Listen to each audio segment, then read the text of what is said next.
I do think that some of this drama, and she started some of it, to be fair, got to her and probably took up more mental space and emotional space than it should have. Let's talk about the Chicago Sky, because honestly, things have really shifted for them. Did she just decide to tap out of the season because she didn't want to be in the Rookie of the Year conversations anymore? Some people were also saying that she was pregnant, which is totally wild. And Angel Reese heard what a lot of people were saying about her, so she took to her TikTok to clear up any of the rumors. This video is quite long, so I'm going to put it on 1.5 speed, but here is what she had to say. So y'all know I hurt my wrist. I'm out for the season. I fell on my hand when I got the EM1. When I fell back, fell on my hand, and it is a small crack in my bone. Yeah. Basically, the doctors told me that I could either not get surgery or have surgery. The risk of not having surgery, I could literally have arthritis at 22 years old. That wasn't an option. Their season has completely derailed, and I've been mentioning for a while that Camila Cardoso has been the real rookie gem on the team. It looks like they benched her just to let Angel Reese maintain her double-double streak, which has definitely hindered Cardoso's growth. Like shatter, not even that big, but they're gonna put like a small little screw in it, and I wasn't going for it getting any bigger. And long term, I literally could have like not played anymore because my bone is. This is very hard place to heal because the blood flow is like literally slim to none. So that was an option. So I'm getting surgery on Tuesday.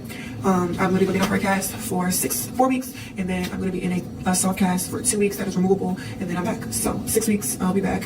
On top of that, the coach kept players in during lopsided games just to inflate their stats. Classic stat padding behavior. Now, onto Teresa Weatherspoon. She's out. Yes, fired after only 1 season. I told you a few weeks ago that Angel Reese was going to be a victim. This hasn't gone well. Remember Angel Reese with all this stuff? And then what happened? She was ghetto. She was sexual. And then she had a press conference where she cried and everybody's so mean to me. Well, she's continued the stupidity. I mean, she cheered on her teammate as she shoved Caitlin Clark, knocked Caitlin Clark in the head, and a bunch of other stupid stuff. Angel Reese seems pretty upset about it, sharing several emotional tweets that feel a bit excessive. A lot of her posts focus on I and me, raising questions about team unity. She has a little podcast. Close your eyes. You know where it's going. You know it's going to Caitlin Clark fans are mean. And if Caitlin Clark fans are mean and they're white, where does this head? Oh, you know it goes to racist. You know it goes. It goes to racist.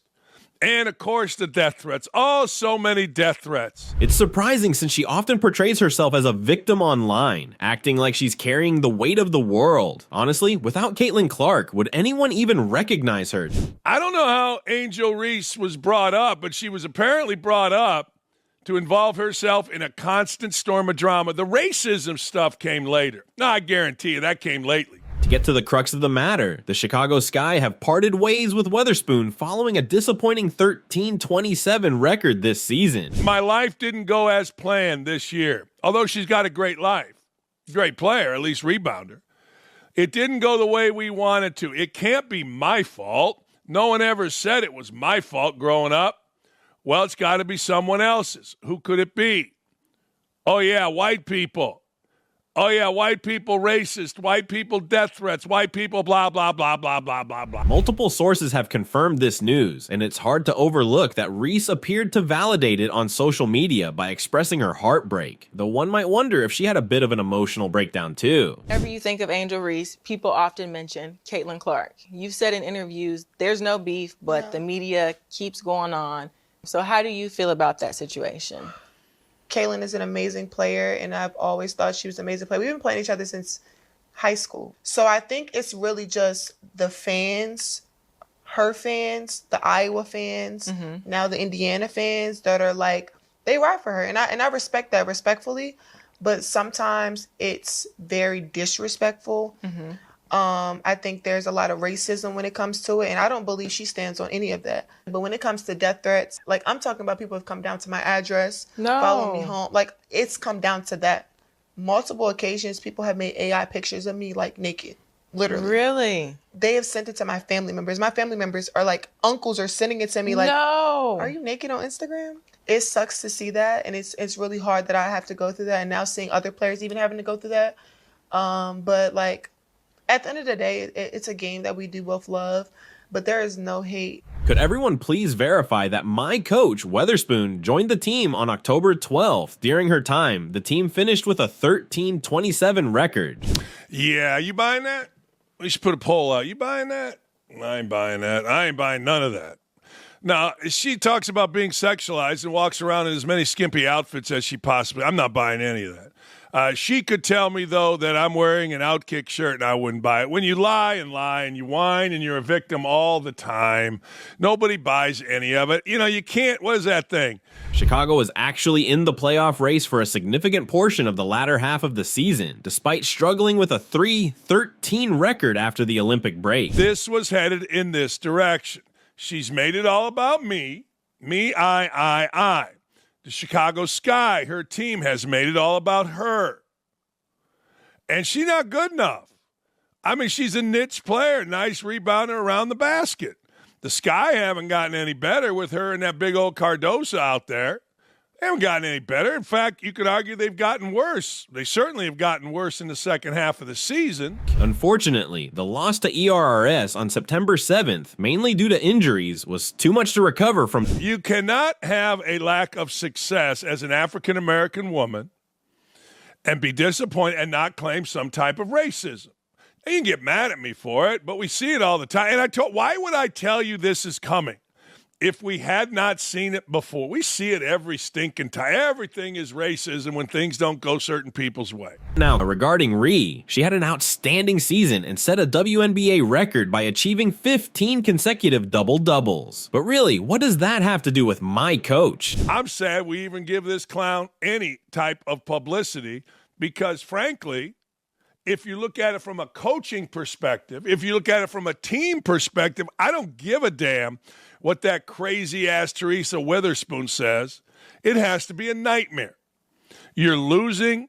You got somebody, the star rookie, the most visible player on your team, doesn't care about winning or losing. She's been about her brand the entire time. She publicly thanked Weatherspoon in an emotional post on X Thursday night, yet even ESPN seemed to overlook the coach's impact. And you can't keep being you can't keep being a villain or whatever it is and have press conferences or video blogs where you want to be a victim. People tune it out. We tuned it out after she had the first press conference where she cried about being sexualized and how hard it was, and then went right back wearing hardly nothing, shaking her ass in public. We just said, all right, that's just the way it is. Let's be honest, if Angel Reese had converted some of those missed layups instead of focusing on boosting her stats, Weatherspoon might still be coaching. I don't really get to stand up for myself. I mean, I have great teammates. I have a great support system. I got my hometown. I got my family that stands up for me. I don't really get to speak out on things just because I just try to ignore. It's true. Those missed shots could have made a difference in her job security. Reese expressed her sorrow and how much Weatherspoon meant to her during such a pivotal time in her life. She felt that Weatherspoon was her biggest supporter. And I just try to stand strong. Like, I've been through so much. I've seen so much. I've been attacked so many times.